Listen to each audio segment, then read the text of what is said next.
brother, why are you so filthy? He spat on me.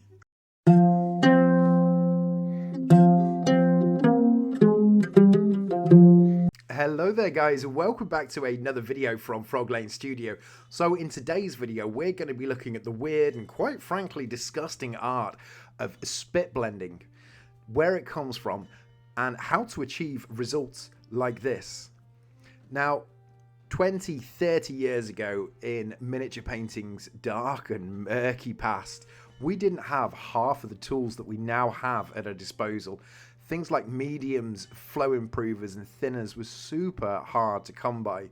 And so as a painter in the 90s, all we had really at our disposal was either a paintbrush, a paint, and then either water or saliva as a painting medium. Other than that, we just had to rely on our ingenuity or something we'd heard from the local gaming store manager, things we'd read in articles in White Dwarf, and that was about it. That was how we learnt and developed. Even with all of the advances in miniature painting technology, I still find saliva is arguably the best blending medium for use with acrylic paints, and many of the advanced techniques still use saliva to this day. Whether it's safe or not is not really up for debate. I mean, for me personally, I consider it safe. I've been eating paint for 25 years and I'm still here. And saliva has useful properties for painting acrylic miniatures that you just can't really find with anything else. I mean, you've got water, which you can use for feathering, and acrylic mediums, which I do use for other techniques. But the buttery blends that you get with saliva is really difficult to obtain with other sorts of mediums without actually getting saliva into the paint itself. So painting up this McFarlane Marine, I really wanted to get smooth rust stains, that graduating effect onto the model itself. And after testing various mediums and water with contrast paints and inks, I actually realized that I could use spit blending and then combining that with the contrast paints to achieve some amazing results. I mean, they say that there's no such thing as a new idea, only a rehashing of old ones. So I took this new concept of the contrast paints, mixing it with the spit blending to achieve results like this. So we'll take a look step by step to see exactly how I did this, and then you guys can follow along as well and use it for your own miniatures. So before we get started with the actual rust effects themselves with the spit blending, we're going to start off by establishing where the rust actually is. So we're going to start off with Vallejo Air. Now this colour is called Earth, and this is going to provide, we're going to put this on with a sponge and stipple it on, and it's going to provide those random patches and areas where you need the rust to be. Now you don't need very much of this on the sponge. In fact, the less that you have, the better. We're going to apply it all over the model, but we're concentrating primarily on where the armor is more likely to get chipped, which is on the edges. That's where we're wanting to put the sponge and this underlayer on. So the next step then after we've done this is to grab the Vallejo Air Earth color, and we're going to use a paintbrush here to edge highlight up and around the areas that have already got the brown. In addition to this then, we're going to join some of the random dots that are on the flat panels up as well to create bigger areas of rust. And then the final step we're going to do is to draw in lines onto those flat panels to make it look as if they've had deep scraps and scrapes that have gone into the armor and then started to cause that rust. You don't have to be too neat with this, but I would say definitely at this stage, less is more. And you want these lines to be relatively thick. You don't want them so thin because we're going to be going in with other colors after this. So this is the outside layer of that rust area. Next step, now we've got all of those areas established as to where that rust is going to be. We're going to be using Rhinox Hide base color. This is a really dark brown and it's a perfect color for where this rust is at its deepest. So it really adds that depth into the model that we're looking at. All we're going to do, get a really fine paintbrush, and we're going to be tracing over all of those areas where we've had that earth color in, and we're just leaving a little edge of the earth color around the outside of these lines. So at this point in time, the model's looking pretty damn good as it is right now. If you wanted to just leave it as this, you can do. We're using here dark gunmetal from Warlord Games.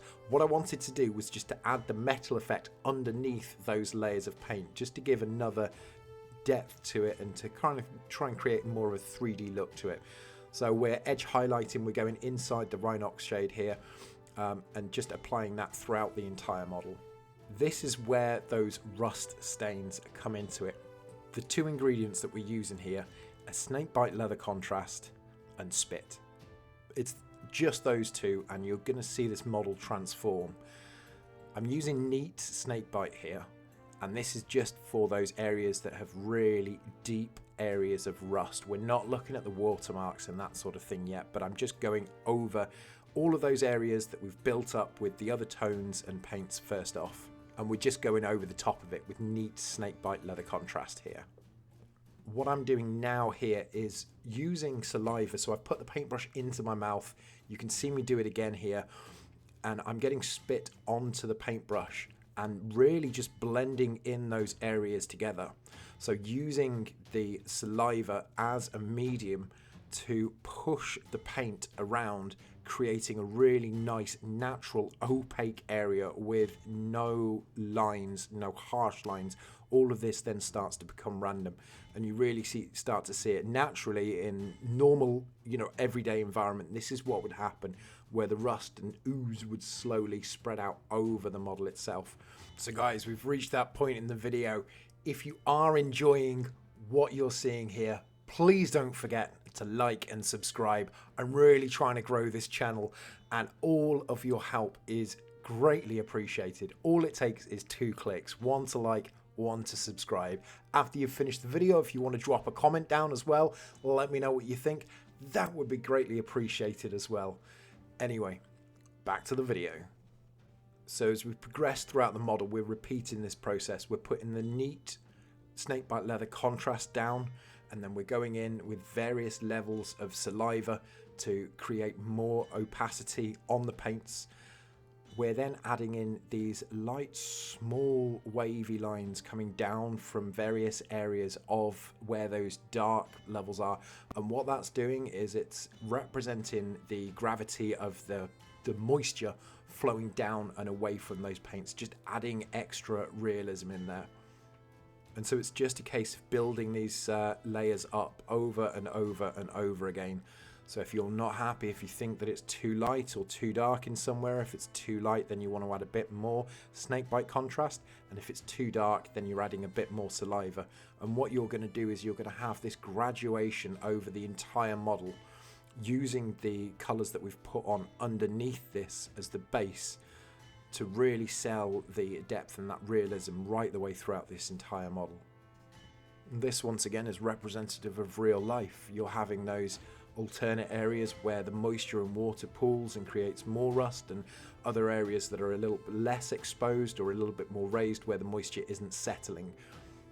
And so all of this is going together to create the overall illusion of this model being covered in rust and grime.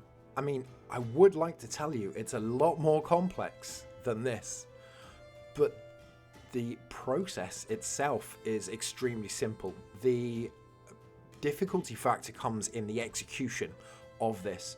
So what I would suggest, the main key piece of advice I can give you, is just to take your time to study the model, to have a look, let the model tell you where the rust and grime needs to be. So there we have it then, guys. That's how I went about creating the rust effects on those McFarlane Marines. You can use this on any of your models, whether it be 28mm, 32mm, tanks, vehicles, or even your own McFarlane Marines. Let me know in the comments section what you'll be using it on. I'd just like to mention real quick, I'm still doing the giveaway and the charity raffle for the Royal British Legion in conjunction with Warlord Games. You'll find the video just here. All support and donations received from that will go directly to the Royal British Legion. Winners will be announced on the 11th of the 11th, 2020, and you can win the entire British Army. I also stream every single night on Instagram from 7 PM till 8 PM BST. I'd also like to mention as well that the channel does have a Patreon page, link to which is just down below. So if you've enjoyed or learned anything from this video or any of my other videos, all support is greatly appreciated as it allows me to continue to support you guys. So if that sounds good to you or you'd just like to support me, just click on the link down below. In any case, a massive thank you to my latest Patreon, Crazy Fish, and to all of my existing Patreons as well, and for you guys as well for watching. I couldn't do any of this without you guys, so thank you so much for watching. Until the next video, take care, and may your brushes always be pointed.